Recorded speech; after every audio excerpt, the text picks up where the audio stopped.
Last video में हमने constraints को स्टडी किया था। आज की वीडियो में हम ये स्टडी करेंगे कि कंस्ट्रेंट्स हमारे लिए क्या डिफ़िकल्टीज पैदा करती हैं और इन डिफ़िकल्टीज को हम कैसे सॉल्व कर सकते हैं।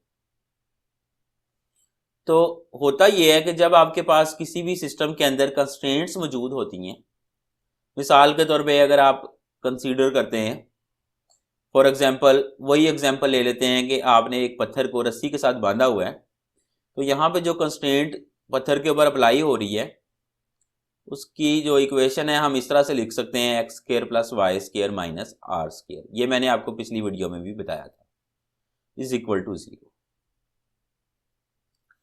तो अब जो आपके पास यहाँ से प्रॉब्लम क्रिएट होती है, डिफ़िकल्टी क्रिएट होती है, वो ये है कि एक्स और वाई जो है वो एक दूसरे पे डिपेंड कर रहे हैं। ये इस पे डिपेंड कर रहा है, ये इस पे डिपेंड कर रहा है, और इस डिपेंडेंस की वजह से अगर आपके पास एक्स और वाई के लिए सेपरेट इक्वेशंस हों तो आप उनको अलग-अलग सॉल्व करके उनके लिए आंसर नहीं निकाल सकते, क्योंकि आपने आंसर वो एक्स और वाई के अब वही आंसर्स एक्सेप्टेबल होंगे जो इस इक्वेशन ऑफ कंस्ट्रेंट को भी फुलफिल करें। तो मकसद कहने का ये है कि अब आपको ज़्यादा अलजेब्रिकली एफर्ट करने की ज़रूरत पड़ेगी। हो सकता है यहाँ से आपको एक्स या वाई की वैल्यू निकालनी पड़े और उसको जो है वो आगे जो एक्स और वाई के लिए आपके पास इक्वेशंस आएंगी उनके अंदर सब्स्टिट्यूट करना पड़े, और इस तरीके से अब आप इक्वेशंस को सॉल्व करें। तो कहने का मकसद ये है कि जो कंस्ट्रेंट्स होती हैं वो हमेशा आपका काम बढ़ा देती हैं, आपको अलजेब्रिकली ज़्यादा काम करना पड़ता है अब डिफरेंट कोऑर्डिनेट्स की वैल्यूज़ को फाइंड आउट करने के लिए। और न्यूटोनियन फार्मूलिज्म में नॉर्मली हम यही काम कर रहे होते हैं कि हमारे पास जो डिफरेंट डायरेक्शंस में इक्वेशंस ऑफ मोशन आ रही हैं, उन डिफरेंट डायरेक्शंस चूँकि अब आपस में डिपेंडेंट हो चुकी हैं, तो उनको हमने इस तरह से सॉल्व करना है कि ये इक्वेशन भी अंदर कंसीडर करनी है और सारे का सारा काम अलजेब्रिकली करना है। ये काम हम करेंगे न्यूटोनियन फार्मूलिज्म। ये प्लेलिस्ट है, ये है लैग्रैंजियन फार्मूलिज्म की। इसके अंदर हम इससे बेहतर मेथड इस्तेमाल करेंगे जिसमें हमें ये प्रॉब्लम नहीं हो। और वो मेथड क्या होता है? वो मेथड ये होता है कि हम बजाय इसके के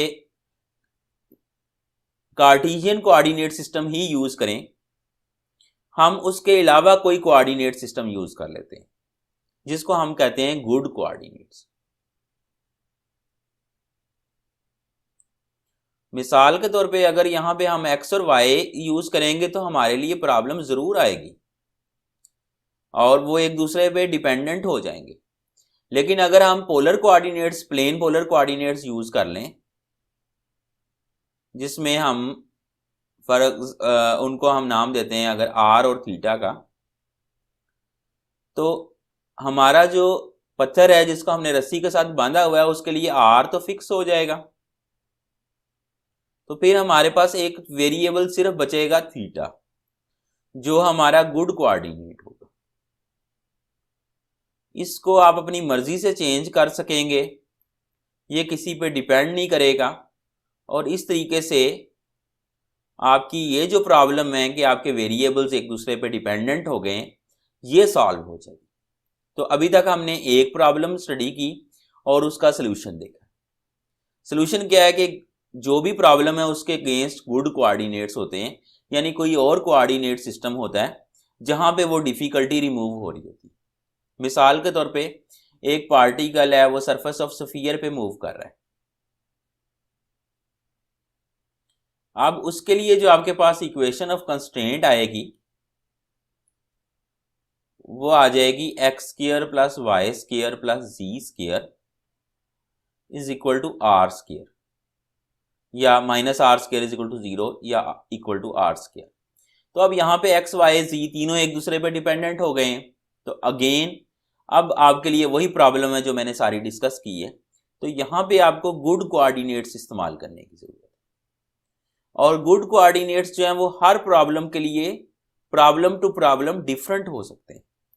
मिसाल के तौर पे अब यहाँ पे प्लेन पोलर कोऑर्डिनेट्स हम इस्तेमाल नहीं कर सकते, क्योंकि जो हमारा पार्टिकल है वो 2 डायमेंशन में तो है ही नहीं, वो 3 डायमेंशन में है, वो सरफेस ऑफ स्फीयर पे मूव कर रहा है। तो यहां पे हम इस्तेमाल करेंगे स्फेरिकल पोलर कोऑर्डिनेट्स।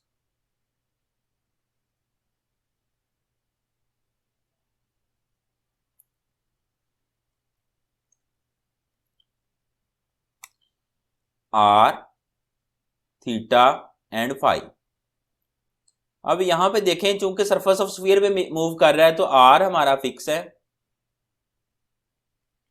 और थीटा और फाई जो है वो सरफेस ऑफ स्फीयर पे इनकी वैल्यूज डिफरेंट होंगी डिफरेंट पॉइंट्स पे, ये वेरी कर सकते हैं।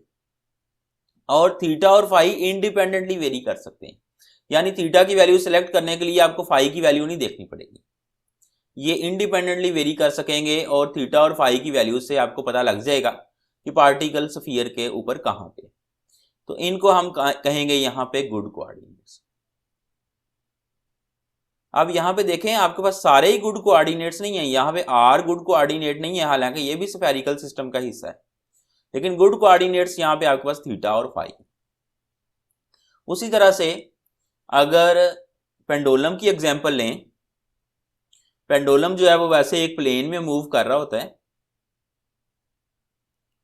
और उसके लिए जो है वो आपके पास इक्वेशन ऑफ कंस्ट्रेंट आती है x square plus y square minus l square is equal to 0, या फिर आप कह सकते हैं x square plus y square is equal to l square. तो यहां पे एक्स और वाई एक दूसरे पर डिपेंड कर रहे हैं, लेकिन अगर हम इसके लिए गुड कोऑर्डिनेट देखें तो वो हमारे पास थीटा आता है। अगर हम ये एंगल कंसीडर करें तो ये इंडिपेंडेंटली वेरी हो सकता है, और ये एक ही कोऑर्डिनेट काफी है पेंडुलम की पोजीशन को बताने के लिए। तो इस तरह से यहां पे हमारे पास थीटा जो है वो गुड कोऑर्डिनेट।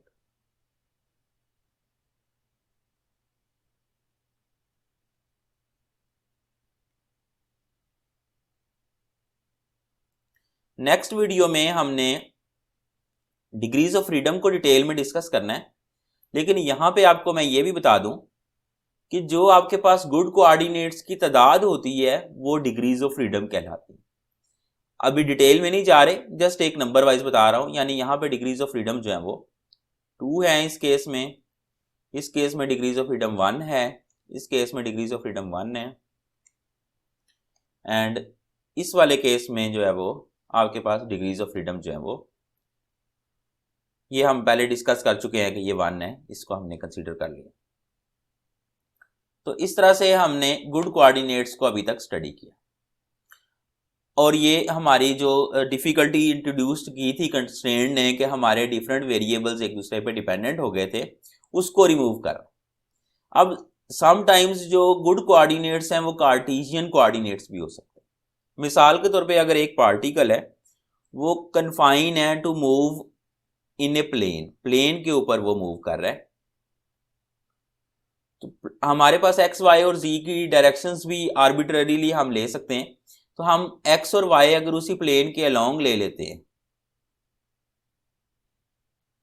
तो हमारा जो एक्स और वाई है वो वेरी करेंगे, और जी जो है वो फिक्स रहेगा, क्योंकि पार्टिकल ने जी से प्लेन से बाहर नहीं निकलना, जी चेंज नहीं होना, जी ने फिक्स रहना। तो इस लिहाज से एक्स और वाई जो है वो ही सिर्फ वेरी कर सकेंगे, और ये दोनों इंडिपेंडेंटली वेरी करेंगे क्योंकि पार्टिकल जो है वो प्लेन की सरफेस के ऊपर मूव कर रहा है। तो इस लिहाज से हम कहेंगे कि यहाँ पे जो हमारे गुड कोऑर्डिनेट्स हैं वो एक्स और वाई ही गुड कोऑर्डिनेट्स हों। तो मतलब ये है कि हमेशा जो है वो कार्टेशियन कोऑर्डिनेट्स गुड कोऑर्डिनेट्स नहीं हो सकते होते, लेकिन किसी प्रॉब्लम में कार्टेशियन कोऑर्डिनेट्स भी गुड कोऑर्डिनेट्स हो सकते। तो गुड कोऑर्डिनेट्स जो हैं वो प्रॉब्लम टू प्रॉब्लम वेरी करते हैं, और हर प्रॉब्लम में उस प्रॉब्लम के लिहाज से रिलेटिवली जो देखना होता है कि ये यहाँ पे ये कोऑर्डिनेट सिस्टम ज़्यादा फिट हो रहा है, और उसमें जो कोऑर्डिनेट्स वेरी कर रहे होंगे उनको हम गुड कोऑर्डिनेट्स का नाम देंगे। गुड कोऑर्डिनेट्स को ज़्यादातर हम जनरलाइज्ड कोऑर्डिनेट्स का नाम भी देते हैं। तो अभी तक जो है वो हमने एक डिफिकल्टी डिस्कस कर ली, अब दूसरी डिफिकल्टी पे आ जाते हैं। जब भी आपके पास कोई कंस्ट्रेंट मौजूद है, इसका मतलब है कि जो आपके पास सिस्टम में पार्टिकल है उसने कोई खास पाथ फॉलो करना है और वो उस पाथ से हट नहीं सकता। अब पार्टिकल वही पाथ फॉलो करे, कोई और पाथ फॉलो ना करे, इसके लिए जो है वो एक फोर्स होगी जो पार्टिकल को मजबूर करेगी कि वो ये पाथ फॉलो करे। उस फोर्स को हम नाम देंगे फोर्स ऑफ कंस्ट्रेंट। तो जब भी सिस्टम में कंस्ट्रेंट्स होंगी तो उनके कोरस्पॉन्डिंग जो है फोर्सेस ऑफ कंस्ट्रेंट्स भी एग्जिस्ट कर रही होंगी। इसकी सादा सी एग्जांपल कि अगर आपने पत्थर के साथ रस्सी बांधी हुई है, उसको आप सर्कल में घुमा रहे हैं, तो रस्सी लगातार पत्थर पे एक फोर्स लगा रही है जिसकी वजह से वो सर्कल के अंदर मूव कर रहा है, और उसको हम इस केस में सेंट्रीपिटल फोर्स का नाम देते हैं, और ये हमारे पास mv²/r के इक्वल। तो ये अगर रस्सी और पत्थर वाली एग्जांपल देखें तो यहाँ पे ये जो फोर्स है ये फोर्स ऑफ कंस्ट्रेंट, ये मैंने आपके सामने लिखी है आपको समझाने के लिए कि फोर्स ऑफ कंस्ट्रेंट होती क्या है। अब अगर ज्यादातर प्रॉब्लम्स देखें तो वहां पे फोर्सेस ऑफ कंस्ट्रेंट्स जो होती हैं वो अननोन होती हैं, उनकी वैल्यू के बारे में हमें पता नहीं होता। ये एक एग्जांपल है जिसमें वैल्यू का पता था, और ज्यादातर हमें जो है वो फोर्सेस ऑफ कंस्ट्रेंट्स की वैल्यू का पता नहीं होता, ये अननोन होती। अब होता ये है कि अगर हम न्यूटोनियन फॉर्मलिज्म इस्तेमाल करते हैं तो उसके अंदर हमारी मजबूरी ये होती है कि हमने फोर्सेस को ही इस्तेमाल करना होता है न्यूटोनियन फॉर्मलिज्म में, और जब तक फोर्सेस ऑफ कंस्ट्रेंट्स का पता नहीं चलेगा हम न्यूटोनियन फॉर्मलिज्म को इस्तेमाल नहीं कर सकते। तो वहां पे फिर हमें forces of constraints find out करनी पड़ती हैं और हमारी प्रॉब्लम्स जो है वो सॉल्व करनी ज़्यादा मुश्किल होती है। लेकिन इसका सोल्यूशन ये है कि हम बजाय न्यूटोनियन फॉर्मलिज्म इस्तेमाल करने के अगर लैग्रेंजियन फॉर्मलिज्म इस्तेमाल करें, तो लैग्रेंजियन फॉर्मलिज्म के अंदर हमें फोर्सेस ऑफ कंस्ट्रेंट्स को कंसीडर ही नहीं करना होता। फोर्सेस ऑफ कंस्ट्रेंट के बारे में मालूम होने की हमें ज़रूरत ही नहीं होती। तो इस वजह से ये जो फॉर्मलिज्म है इसमें ज़्यादा आसानी से हम रिजल्ट निकाल सकते हैं। तो इस वीडियो में बेसिकली हमने दो चीज़ें स्टडी की हैं।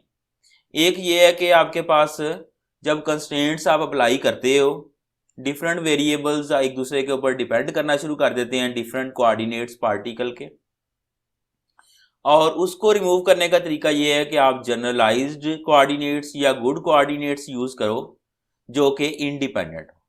और दूसरी प्रॉब्लम हमने ये स्टडी की है कि जो हमारे पास जब कंस्ट्रेंट्स अप्लाई होंगी तो उनके कोरस्पॉन्डिंग कुछ फोर्सेस भी होंगी जिनको हम फोर्सेस ऑफ कंस्ट्रेंट्स का नाम देंगे, और ज़्यादातर केसेस में ये अननोन होंगे। तो इनको फाइंड करना पड़ेगा आपको, ये एक डिफ़िकल्टी होगी। इस डिफ़िकल्टी से बचने के लिए आपके लिए ज़्यादा आसान तरीका ये है कि आप लैग्रेंजियन फॉर्मलिज्म इस्तेमाल करो, क्योंकि इस फॉर्मलिज्म में आपको फोर्सेस ऑफ कंस्ट्रेंट्स को कंसीडर करने की ज़रूरत नहीं। तो इस तरह से ये आज की वीडियो हमारी मुकम्मल हो गई है। नेक्स्ट वीडियो में हम डिग्रीज ऑफ फ्रीडम को स्टडी करेंगे। शुक्रिया।